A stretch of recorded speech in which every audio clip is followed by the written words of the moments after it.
नमस्कार, बहुत स्वागत है। मैं हूं आपके साथ स्वामी नित्यानंद। आप सभी के समक्ष उपस्थित हूं सितंबर मंथ का मासिक राशिफल लेकर के कन्या राशि वालों के लिए। क्या कुछ रहेगा इस मंथ में कन्या राशि वालों के जीवन में विशेष उतार चढ़ाव? क्या कुछ आपके जीवन में विशेष बड़े परिवर्तन होने वाले हैं? सब कुछ जानेंगे हम इस वीडियो के माध्यम से। पहले आपको मैं सूचना प्राप्त करा दूं कि ये जो प्रेडिक्शन हम कर रहे हैं या करने जा रहे हैं, ये प्रेडिक्शन चंद्र कुंडली के आधार पर करी जाती है और इसकी जो भविष्यवाणियां होती हैं 10% ही लगभग एक्यूरेट होती हैं। विशेष अगर अपने जन्मांक चक्र के बारे में आप जानना चाहते हैं तो आपके स्क्रीन पे जो नंबर फ्लैश हो रहे हैं, इस नंबर पर मुझसे कॉल करके जुड़ सकते हैं, जान सकते हैं अपने और अपनों के बारे में। अब करते हैं हम आप वीडियो की शुरुआत। कन्या राशि वालों के जीवन में इस मंथ में कैरियर में अच्छी सफलता प्राप्त होगी, लेकिन कैरियर को लेकर के कोई बड़ा डिसीजन अगर आप लेना चाहते हैं तो आप 9 सितंबर तक बिल्कुल ना लें। कैरियर को लेकर के अगर आप परेशान चल रहे थे या अगर आप अभी भी पीड़ित चल रहे हैं तो आपको मां भगवती की विशेष उपासना कन्या राशि वालों करनी चाहिए। साथ ही साथ अगर आप जॉब को लेकर के कन्या राशि वाले काफ़ी ज़्यादा परेशान चल रहे हैं या परेशान चल रहे थे या आप इस मंथ में जॉब को लेकर के ट्राई करना चाहते हैं तो आपके लिए 9 सितंबर के बाद का समय बेहतर होगा। इसके बाद आप प्रयास करेंगे तो बहुत अच्छी आपको सक्सेस प्राप्त होगी। साथ ही साथ अगर आप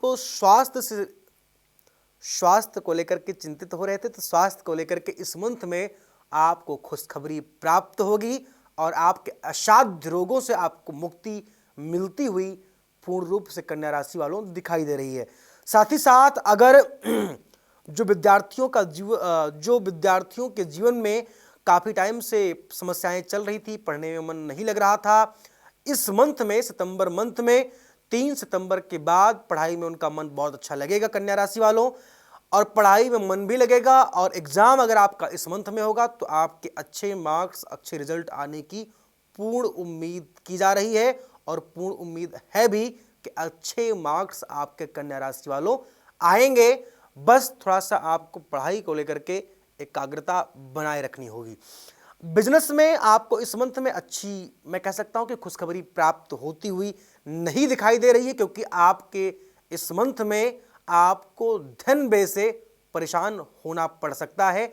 धन व्यय से मतलब इनकम से ज़्यादा आपका खर्च हो सकता है इस मंथ में, इसलिए आपको अपने व्यय से बचना चाहिए। धन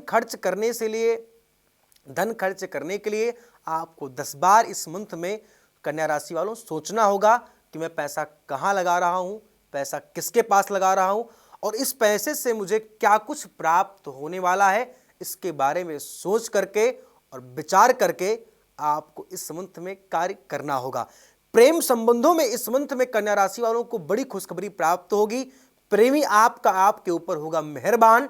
आपके चल रहे काफी टाइम के झगड़े भी इस मंथ में सुलझ सकते हैं। जिन लोगों ने डिवोर्स केस अप्लाई किया हुआ है या डिवोर्स केस जिन लोगों का चल रहा है वो सॉल्व होता हुआ दिखाई दे रहा है।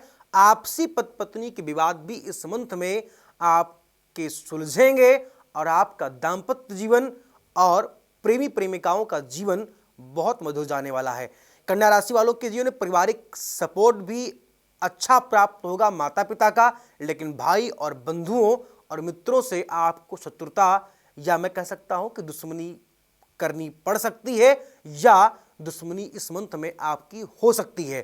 साथ ही साथ विदेश यात्रा में अगर आप काफी टाइम से प्रयास कर रहे थे तो विदेश यात्रा आप इस मंथ में 9 सितंबर के बाद अगर आप अप्लाई करते हैं तो आपको विदेश यात्रा में अच्छी सक्सेस प्राप्त होगी और परमात्मा की परम कृपा के द्वारा विदेश यात्रा में आपको सफलता 9 तारीख के बाद ही प्राप्त होती हुई दिखाई दे रही है।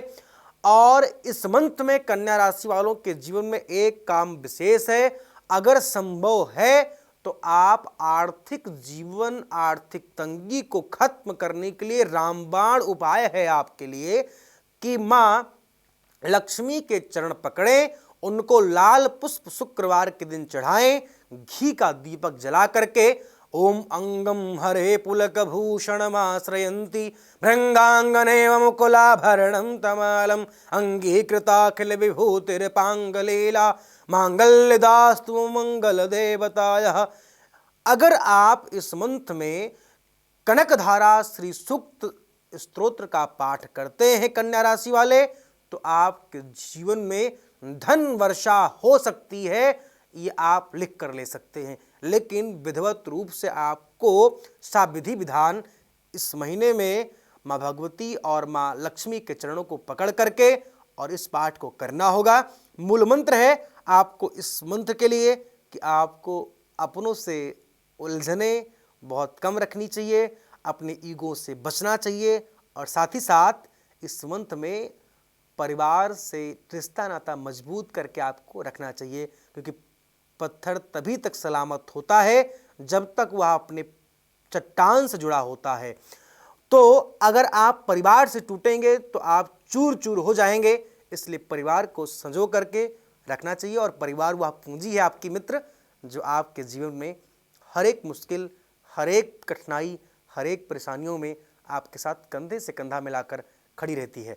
तो इस वीडियो में बस इतना ही। अगर आप अपने जन्मांक चक्र के बारे में दिखाना चाहते हैं और हमसे अपने जन्म कुंडली का, मैं कह सकता हूं कि पूर्ण रूप से विश्लेषण करवाना चाहते हैं, तो आप मुझे आपके जो स्क्रीन पे नंबर फ्लैश हो रहा है, इस नंबर पर कॉल करके जुड़ सकते हैं, जान सकते हैं अपने और अपनों के बारे में।